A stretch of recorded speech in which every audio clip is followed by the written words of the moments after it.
Okay, someone explain this to me. I've got a testing terminal hooked up to the feed of the dash light, so power.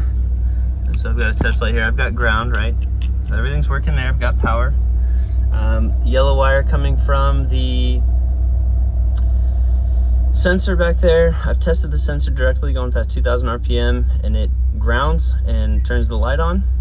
So I came up here to test continuity between the yellow wire, making sure nothing is, damaged there.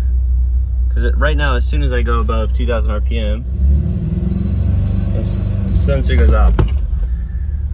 I replaced the GoWesty, or replaced the PCB with the GoWesty replacement, and I was having the issue before. I'm having the issue now. Solid connection here. On, off.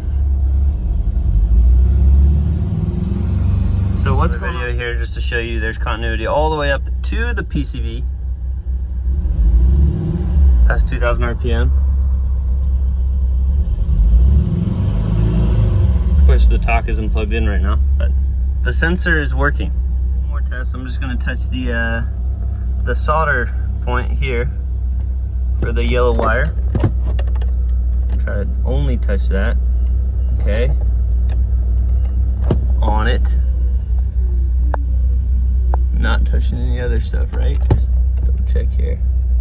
Yes, so good. Go up to 2,000. It's on. So I've got continuity on the board. So what's going on here? Why is that turning on? It just doesn't make sense to me.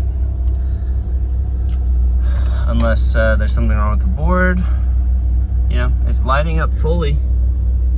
Someone help me out there. Appreciate it, guys. Cheers.